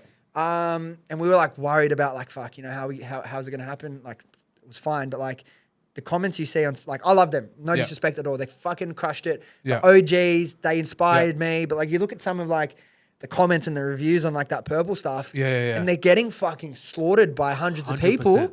100%. And they're still growing. Well, I don't know if they're growing, but they're still killing it. So it's like... I've bought like 3 bottles of that purple stuff to try it, and does it work? Really Have you done it? I've done it. So it works for about 5 minutes. yeah. But like, they just... CGI, like edit all their videos. Bro, it's not the real. CGI of it's the like banana is insane, bro. Like the yellow banana going white is crazy. Bro, like the teeth is like the yellowest teeth to like fresh veneers. It's like, yeah. That's so bullshit. But like, I don't know how ACCC does stuff. I don't know. I think I've heard, but you know what? Yeah, I'm not gonna. That's like false advertising to the max. But well, still, like Facebook still have a rule. You can't like that. You can't show before and after. Exactly. But they don't really enforce this. It's really insane, bro. But yeah, I mean. Props to those Props boys. to them, bro. Yeah, they're the OGs for me in terms Fully of like OG. the e-com space. Fuck yeah, no disrespect to them. There's a lot of crazy e-com. So let's just talk about from a tactic point of view then. Like, you've gone through and you've picked a product and you've gone through and executed. What was that journey like for you to go and make that decision? Because it's quite tough, right? You've gone through all the manufacturers. What were you looking out for? Like from a product point of view, what were the key sort of features for the product for you that was important? I think for a product like ours, like safety was one of our biggest concerns that we thought we'd have to alleviate. So did you do like a market test with the samples? Yeah, did you go like Zap or your mates or something? No, on ourselves. Oh, just yeah, on ourselves. No animal testing, guys. No animal testing. So like friends, family, did it on that. Yeah. You could tell pretty quickly from holding one of the products which one was going to be good quality or not. You could tell by like by their weight, their power supply that they use, right? The communication that you get, the vibes you get when you're communicating with them. So like by the time you narrow it down, there's really like 2 or 3 that you're only really considering. Yeah. Tested them out, and like we still got photos from George who like was our proper guinea. I tested it for like how does it feel, blah blah blah. Yeah. But how George, did it work for you? Because you got ginger hair. It doesn't really work on my hair. Because your hair is like really thick and coarse, right? Thick and coarse is great, but my hair is like orangey, blondie on my arms. So like reflects the laser. So the way it works, IPL or laser, like the energy from the light is attracted to the pigment in the hair. So you need contrast. So if you've got dark skin and dark hair, it won't work because if you actually have too dark skin and you have dark hair, even though dark hair it works, it won't work because the energy is attracted to the pigment, so it goes there and destroys the root of the hair cell. Yeah. If you've got dark skin, it sends it all over your skin, and that's how you can get burns. Oh, right. On the flip side, if you've got light hair, like blonde hair and light skin, it won't burn you. Yeah. Unless you got like super sensitive skin, but it won't burn you, but it won't work because it can't actually, it doesn't know where to direct the energy into the root of the cell. So George did his and he did it for a couple of weeks and didn't want to tell me. And he's like, bro, I've got some like news for you. Yeah. Showed me, he's like, I've done this twice and like genuinely like no hair. 50% less hair already from 2 sessions. And what background's George? Romanian. Oh wow. So he would have been quite hairy, right? He's quite hairy. Yeah. I don't know. I've got, so like my stomach, because I'm Irish. Yeah, like yeah, my background. My stomach and my back are pretty hairy. Yeah. And they're dark hair. So I'm thinking about do some funny videos for some ads and like do my back. Why not, stuff. bro? Yeah, I'll probably do it. Yeah. It'd be great. It'd be great. But at the time, I get hairy as I get older. I think You get hairier. Yeah. It's because of the Irish blood, bro. Really Irish, bro. I gotta keep myself warm. It gets stronger. Yeah, it gets stronger. It's so hard at night because Mel's like Singaporean. She's like, I'm just like always hot and she's like always cold. Always cold. So I got to eat one of those 8 sleep beds. Have you seen them? Yeah. The one with one side is hot, one side's cold. You can choose the temperature. 100%. Fuck, I wonder how those products go. That would be crazy. Well, they're like a $3,000 to $6,000 AOV. Correct. Well, I mean, think about Koala. Koala's absolutely blown up. They've blown up. They've Bro, killed it. Absolutely. They've insane. killed it. Those Yeah. inner box mattresses. They're worth over 100 mil, right? way more. I think they're worth 300 plus. Wow. It's like insane. And Who's they're- founded Koala? I don't know. They're pretty, I'm pretty sure. private, I believe, because I've never really seen no one's their- on a podcast. No. But you see their ads everywhere. Oh, you see their ads everywhere. yeah, Yeah, you see yeah, their yeah. ads, but I don't know too much about the founders. Yeah, I don't know. It'd be But interesting to see. they've crushed it. They've crushed it, and that's like out of the like mattress in a box. Like, yeah, mattress in a box, bro. who would have thought? Yeah. You know. And now out of Chinese factories, they just come. Like I literally just bought one recently from China, shipped it over, cost me Yeah. $200. Yeah. Sorry, koala, but because I bought a koala because I wanted Yeah. to know. So I'm actually super curious about all of these ecom brands. So I would always buy one from an ecom brand. Yeah. And then I'll go to China and I'll source it myself, and I'll Yeah. actually see the difference. Yeah. I still haven't cracked the one from China open yet, but I'm pretty sure it's very, very similar. Well, the thing is, like, some people, you know, when you're talking about like margins that you need for ecom, like if you're talking on like just pure like cogs as like a multiplier, you need to be at least 4 or 5 times. Yeah, higher. You have to 100%. be. Otherwise, you won't be profitable. won't be can't, profitable. You can't run ads, No, and you can't run you're ads. just fucked. And You just people keep that losing. don't understand business be like, that's a scam. That's a Yeah, you're Try, ripping bro. people off, bro. You bought it for $2. Why are you selling it for 20? businesses, good businesses are making 10, 20% net. Great businesses are making 30% net. 100%. Like, you think it's 100%. fucking, everyone's just floating and all. Like, there's a fucking lot. There's always more to it than people think because they just look at the number. Oh my god, you bought it for $2. Why are you selling it for 50? 100%. And it's like, why don't I just buy it off AliExpress myself? Bro, go do it. Go do it, right? Because even if you're getting started in, like, because I mentor a lot of people, so do you, Yeah, like, yeah. starting ecom brands is like what I spend a lot of my time on now. Yeah. A lot of people, like, it's a mindset thing. They don't feel like they can source a product for this and sell it for this. I'm like, because they're not creating a product. I'm like, well, 100%. for a start, that's the game. Yep. That's what everyone does. Yep. Or the big retailers, they're going to manufacturers from the same factories half Look the at time. Kmart. Or Same thing. Their business model is literally ripping off successful businesses. I know. Going to the Gyps. same factories as them. Gyps. And then selling it for fucking half the price. That's Yeah. their business model. 100%. And That's look, the Anko brand, bro. I know, that's like a red. Shout out Anko. Yeah, bro. JP Burrows Office Works as Oh well. yeah, Do the same Jamie Morris thing. and Office 100%. It's the same. But really, like, if you're not creating a good product, like, obviously there's everything else that goes around that people don't understand. But it's like, yeah, you didn't order one sample from one manufacturer and sell that. Yep. You ordered 5, 10 samples and you 100%. fucking went with the best one. You made improvements on that. Yep. It's not just, I could have sourced that. Okay, you're going to go buy 10 so you can find the best one? Yeah, 100%. You're 'Cause going to take the realistically- risk. Yeah, you're Alright, going to go take the risk. Go buy from 20 different people. Yeah. And then you'll find out that 90% of them are Yeah, fucking dog shit. exactly. And then you'll take the 10%. You still won't know what to do. Yeah. And then one of your manufacturers goes to you. One of them takes your Yes. deposit, runs away. Yes, And it's yes. like, well, what now? You think it's that easy? is it? 100%. You know? Yeah. It's crazy. Have you done a China trip to like manufacturers and Yeah, stuff? yeah. How's that experience I for loved you? it. I love China, Right. man. The manufacturer was the best. Yeah. Did you get the VIP treatment? VIP. They picked you up in the Mercedes-Benz van? picked or, up, Yep. dinners, Yep. fucking tea in the boss's room, Yep. walked around, everyone on their best behavior, as Yeah. you would know, as you would know. Well done. Everyone with their Yeah. which, you know, but like we've like they're a good like manufacturer. They're not doing anything dodgy or anything. But Yeah, yeah. like VIP treatment out to their favorite dinner. Big Chinese restaurant, back room hidden, Right. spinning table. Spinning table. You got the whole shebang. Whole bro. shebang there. So that was really good for us to do that. And then went to like, so they're in Shenzhen. Yeah. Went up to Shanghai. The Yeah. Beauty Expo was on. Spent a couple of days Oh, there. Bro, Beauty Expo's crazy. I Man, went it's so last much year. fun. Oh, it's insane, right? Bro, you need like 4 days. Bro, my fucking legs 12-hour were days to do it buckled, properly. bro. It was like 30,000 steps a day. Bro, I walked around a whole bit. Like, if you think of all of Homebush, Yeah, times 5. that's like, bro, more. It's like it's all of the insane. big things in Homebush. Yeah. That's like 1/10 of the thing. Bro, So it's like it's you do insane. one big, massive warehouse Yep. full.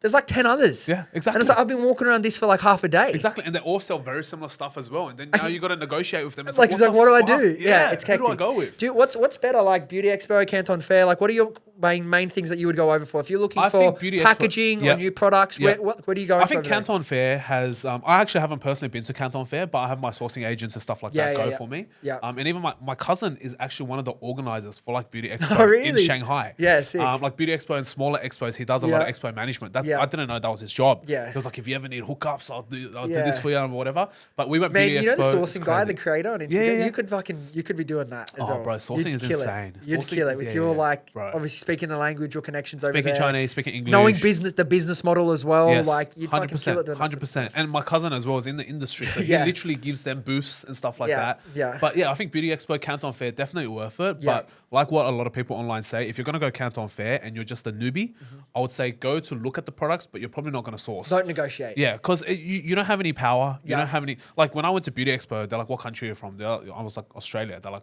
"Oh, you guys order less than the Africans. We're not interested in working with you." I was like, "What the fuck? Are you serious, bro?" Yeah. Like I could drop a 20,000 order like Yeah. right now, right today. I want 20,000 units. They're like, "Yeah, whatever." But Yeah. these guys are ordering 15 containers, 16 Yeah. containers at a time. Yeah. So it's a different scale, man. I don't think people really understand how much commerce like really moves around the world. The scale of things is insane. One thing though, I wouldn't recommend doing, like, I see people doing this, and it's, you know why? Because they're stuck in the motivation loop. They don't want to do because they're afraid half the time. Yep. Before they start the business, they go and spend 5-10 grand. I'm going to go over to China. I'm going to go to all these things. Look for What a waste of money. what a waste of money, man. Bro, waste of money. don't, like, come on. Like, you're spending that sort of money. That could be on product. That could be on But that's like, your first MOQ right I know, there, man. that's crazy. Just fucking like, test it, bro. Test it. Like, there's so many different tools. You can, like, obviously you can just go through Alibaba. You can look at, like, Yep. TikTok is an amazing place, like, Yep. platform. You can look at Facebook, like, ads library. There's, like, so many different ad spy tools, Big Spy, Sell Account, Yep. Winning Hunter, whatever Yep, it is. yep. You don't need to go do that. Like, Yep. go over there, spend the money once you've proven concept, once you've 100%. got a successful business. Meet your manufacturer, then make sure like you're comfortable with everything. Build that relationship. I think it's really good to like strengthen that relationship, and then like organize it around a time where you can go look for the next thing or packaging or 100%. future MPD. Don't go over there at the start. You won't know what you're looking at. What Yeah, you're doing, and you'll just get ripped off and just get scammed, ripped bro. off That's all it is. and- Everyone can tell. Like, trust me, when you think these Chinese guys are fucking Yeah, smart. Like, yeah. I'm an Aussie-born Chinese, but these Chinese guys, they're fucking smart, bro. They got generations of scamming people in there. Like, they'll fucking know. They'll see you. They'll be like, "You're new. Yeah. Alright, I'm gonna take you for a run.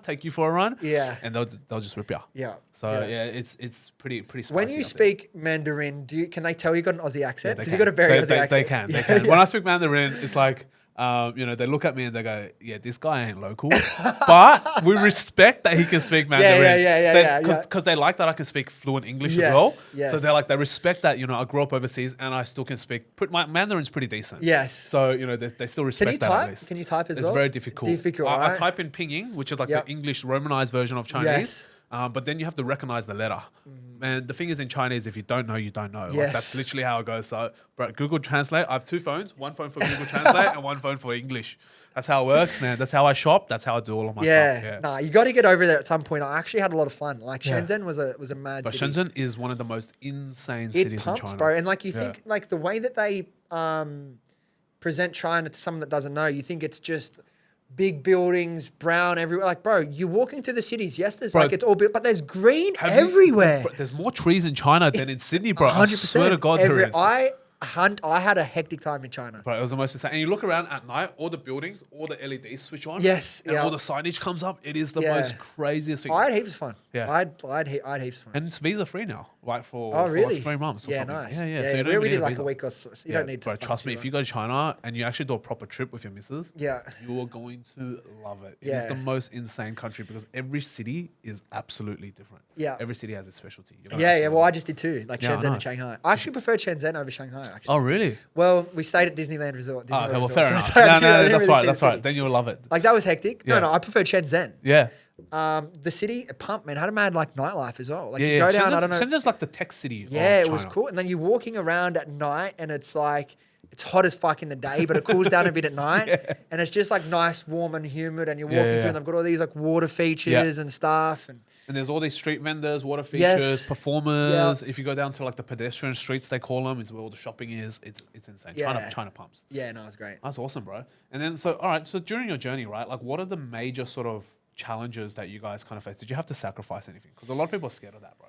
Yeah, Like, of it's course. horrifying, right? Like, oh, I'm going to lose my friends. They're going to judge me. You know, it's so scary. Did you go through that process? Not that particular example. I guess Yeah. friends on the periphery did. Yep. I'm still best friends with all my friends from high school. Which is fucking awesome. Yeah, it's quite unique. Yeah. A lot of people. Yeah. Particularly people that have made money. They tend to like Yeah. often just want to. I'll move to the eastern suburbs. Yeah. You know how it is. Yeah.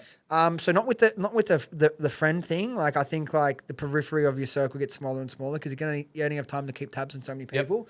But my OG mates, like while maybe they're not all in business, they've all got on their own personal development. Like a lot of them are in business. And they do really well too, right?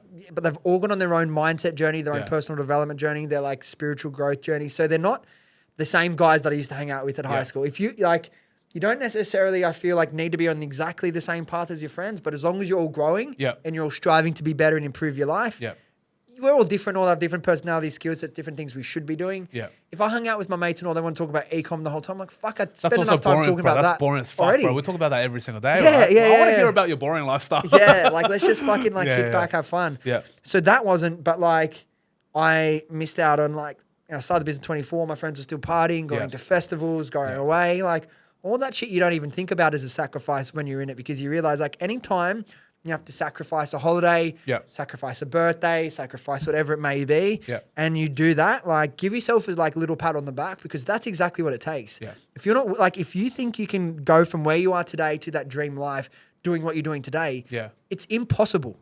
It's not possible in any way. If you want to change your state and change your life, there needs to be a period of imbalance. You know, you hear a lot of people talking about Balanced lifestyle. balanced lifestyle and all this, right? Business happens in seasons, right? I think there'll be periods of like intense, and there'll be periods where maybe you're only working like, maybe you're not you, but like a quiet day for me, maybe 10, 12 hours, still have a lot of time for yourself. There'll be other days where you wake up and you work until you go to sleep. But like, so for me, like if I'm doing a 10-hour day, I consider that like a easy day. Yeah, it's a pretty chill day. 10-hour day is a pretty chill day. It's a chill day. Yeah, it is like 100%. But also if, you know, me and my partner have been looking at some properties, go get some property outside of Sydney. If we want to go do a half day and go look at a bunch of properties, we can.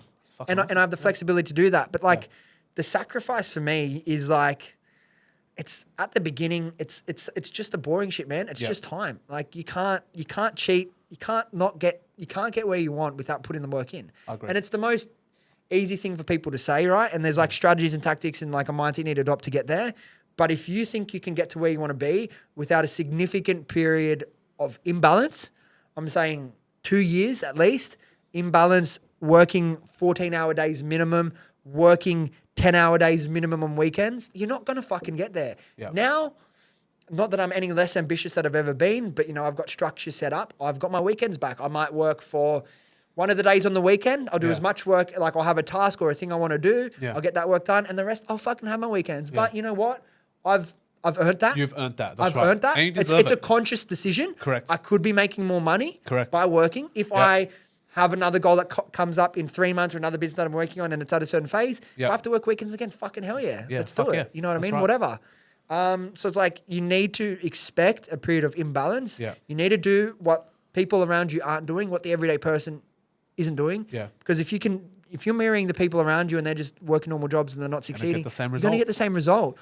Look at the people that are succeeding, whether they're in your network or not, whether they're online. Look at the way that they fucking structure their day. Look at the way they work. Look at the things they're thinking about, right?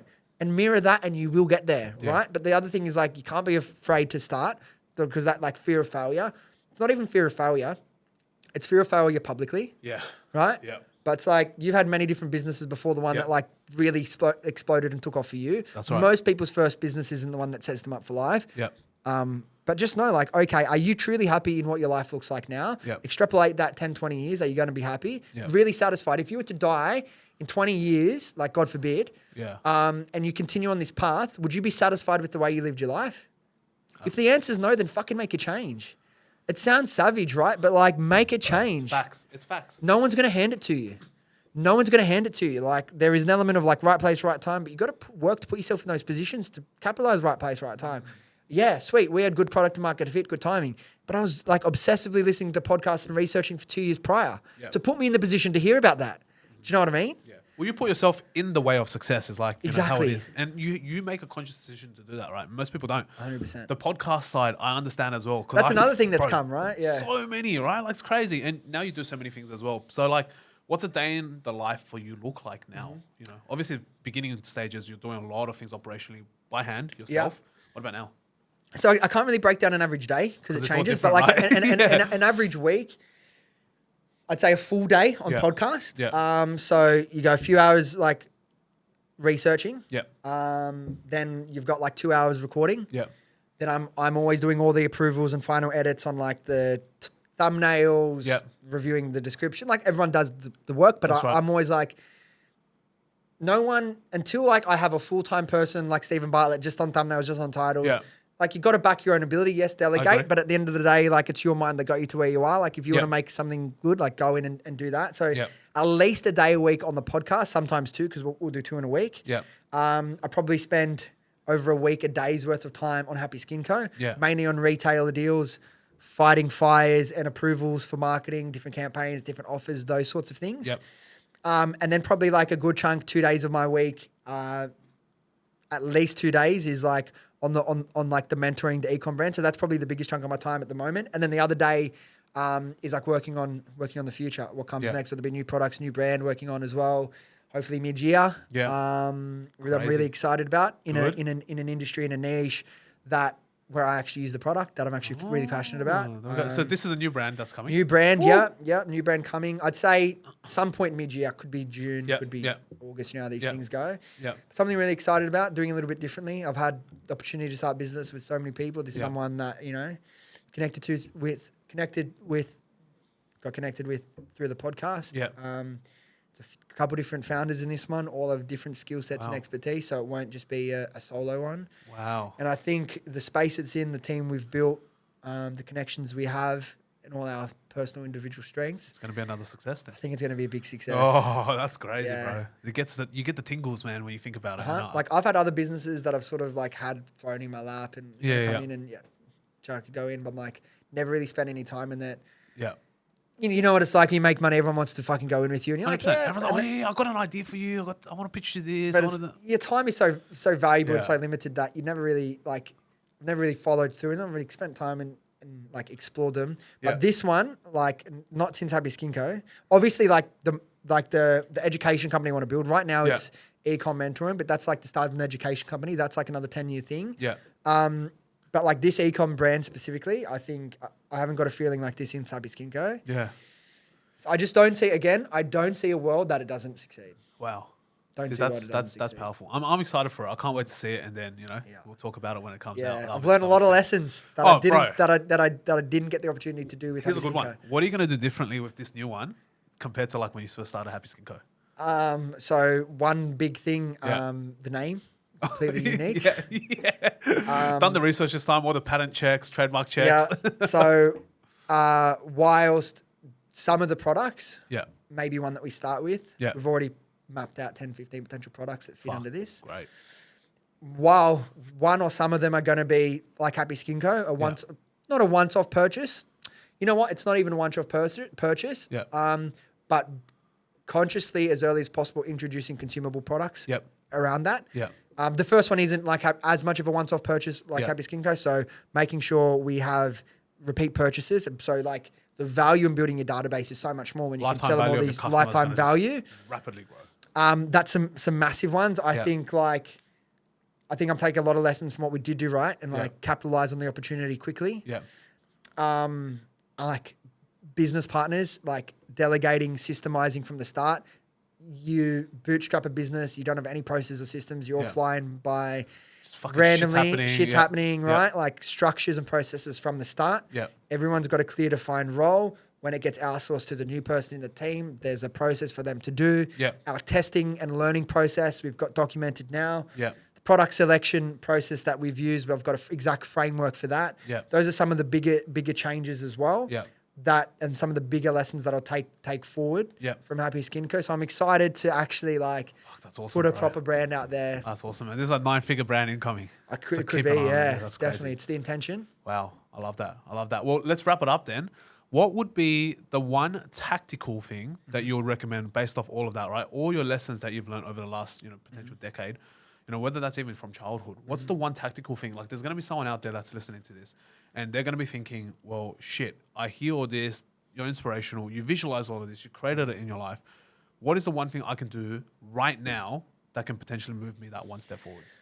I'll give you two answers. I know you said one. Because Yeah. one's going to be a short one because we've spoken about it. Like Yeah. that visualization piece. Incredible. The thing is, I don't know if I'm just this like unique super magnet, right? No, I can't be because so many other people talk about visualization and the role Yeah. it's played in their success. Yeah. But I think like the thing about me when I visualize, I go really deep on my visualizations. The way I visualize. If I visualize myself, like let's say one of the goals I would have visualized before was doing a podcast with Gary Vee. Most people, when they're visualizing, they will visualize that moment. That was nice. Yeah. And like, I will visualize that moment, but that visualization will be 30 minutes to an hour. Wow. Every little detail, waking up that morning, what do I wear, brushing my teeth, leaving, traveling to his office, how do I get in, who greets me, who introduced me, what's he wearing, where are we sitting, all those little details, living it, experiencing it, not doing it like it's a chore, living it out like you're fucking there and just experiencing it, letting yourself feel the emotions. I'd have many times like tears coming down my face, visualization. These things feel so good. So most people will just do that. For a start, they're not going to do it into the level of detail that I am. They're not going to do it for an hour. The reason I can do it for an hour and you can't is because I fucking enjoy it. So find a way to learn to love visualization. If you're doing it like a mindfulness technique, like I can't meditate like traditional people. It's too much for my ADHD brain. Hard, man. Right? So find a way to love it and enjoy it. Yeah. Not make it a chore. I think that really impacts it. But the way I do it, so it's like, okay, if I just visualize myself doing a podcast with Gary Vee before I even got a business, yes, that is powerful. Yes, that is motivating. It's like a North Star. But realistically, our human brains are logical. It's like, how the fuck do I get there? So I'll reverse engineer 10 key moments between that podcast with Gary Vee and me from where I am right now. So the first one might be coming up with the idea of that product, ordering samples, testing it, finding out it works. That's the first visualization. Same thing, 30 to 60 minutes an hour, experiencing, believing it. Then it's like placing your bulk order, day one launch. We sold however a couple grand on our first day, visualizing that deep. Then like your first million, visualizing that complete day, waking up, what are you wearing? What's all the details? Who are you with? How do you feel? Hiring your first staff, getting your first warehouse, first 5 million, first 10 million, all these key moments I'll visualize in that much detail. So visualization is one piece tactically that if you don't do, and it's not woo-woo, it's not bullshit, I'm not into that. It's like I believe this with so much faith because I experienced the benefits of law of attraction in person. We don't understand whether you're religious, whether you're not religious, whether you're spiritual. No one really understands the way the world works. It works in mysterious ways. It does. But that would be one thing in terms of tactics. Like the one tactic I would say, looking back at my journey, is tactics always change. Talk about Facebook ads. It's had some golden eras. Like it still works now. Influencers had a moment. Right now it's organic content. So I'm like, okay, depending on your budget levels, if you don't have much budget, pick a product that is really content friendly, that you can sell through TikTok Shop when it finally launches in Australia. I know. Get to the point where you can increase your AOV to $100 plus so you can start profitably running ads. But then organic content was last year. It's this year. Maybe it'll be next year. But what's after that? 100%. Is it live stream selling? Is it whatever? Is it AI? Is it AI? Like, again, if I was just starting off now and you didn't have the burden of running a business that already exists and all the time that involves, like before you start a business, we'll stop, push the brakes. Don't even go to product research yet. Give yourself between 1 to 3 months where you learn everything you can about AI, its uses for e-commerce and everything you can use it for. You have such a head start on everyone else. Bro, look at that. Like AI is insane. You know what I mean? I'd fucking learn AI, all the different uses of it because the AI is never going to be as bad as it is today. Yeah. It's only going to get better. So 100%. if you can learn this and you be at the forefront as it gets better and better and better, you're going to be one of the best in market at doing it for your own businesses. Hey, maybe even start an AI agency for something. There's so many different opportunities that will come from that. But then just like tactics always change. It's like there's no tactic that I can tell you that you'll be successful for like 10, 20 years, right? The tactic is like finger on the pulse, learn every day, don't give up, fucking work hard, surround yourself with people that are doing the same sort of things, learn from them. Don't think you have all the answers and you're the smartest person in the room. And just like be willing to try things, be willing to fail, believe in yourself, go all out, see what happens. Fuck, I love that. That's so You know what I good. mean? And it's so impactful. I think like so many people can utilize what you've just said there. So where can people find you, Dylan? Like, I mean, you do so much, right? I mean, we've got Life, Money and Love, which is your podcast as well. So you've been on a couple of times. Yeah. You'll be on again, I reckon, end of this year, once a year. We'll do our annual one. That's right. We'll do our annual catch-up on our podcast. Catch up. Yeah. So podcast is Life, Money and Love. I'm going to rebrand it in the next little bit. Yeah. But yeah, either Life, Money and Love or just Dylan Mullan. Mullan with an A. Mullan with an A. We'll definitely got to put that up. Yeah. I've had Dylan Mullan spelled with an E in at the end my whole life, so I'm all good. But yeah, if you want to find me anything I'm doing, find me on Instagram. You'll fucking find anything. Google search it, guys. Google search. We'll put it in the yeah. description anyway. Yeah, 100%. For those that are Happy lazy. Skinco's all there. Yep. Everything's all there. Send us a message if you want some advice or talk. Obviously, I'm sure people do that with you all the time. If there's anyone else that wants to do Dylan runs a great mentorship program as well. Yeah. Again, it's not something I really advertise because it's something I started, all I do, I mentioned on the podcast. Yeah. Maybe halfway through. Yeah. Maybe once every 3 months I'll put up a story. Yeah. That's it. Yeah. So probably work 60, 70 brands. Yeah. How crazy is that? Gonna systemize it so I can, because the impact you have when because there's so many bullshit people selling courses and stuff that haven't really made money doing it. Yeah. Right? There's a small select few that actually have made money and know how to do it. Yeah. Seeing all the results of the brands and the messages they give you, it really is heartwarming, bro. Yeah. It really is. So you're changing lives, man. Changing lives. Yeah, we're systemizing that so we can bring in more scale, not like hundreds and hundreds and thousands of brands like some of these education companies. Yeah. Because I think what makes us unique is our support mechanisms. Yeah. That's getting a rebrand and relaunch soon, which we've fucking been spending time in the studio, refilming a lot of the training modules as well. Yeah. I Figuring remember out seeing all Joe's story about that. Yeah. So we've been going deep on that, man. So if anyone's interested in e-com, starting a brand, hit me up. Yeah. I'll do an intake in the next little bit, but yeah, it's not something I'm trying to fucking, every story, hey, send me this. Send me I'm looking for comment course if you want to join my course. I hate, I feel like I'm like the anti-guru in that way. There needs to be an element of training modules, and otherwise it's just one-on-one consulting. So I think it is important, but if you do, want to learn from people, make sure you properly validate who you're going to learn from, people that have been and there someone that seen vibes success. with you energetically. The vibe is so fucking important. I think that's more important than the course content 100%. itself, bro.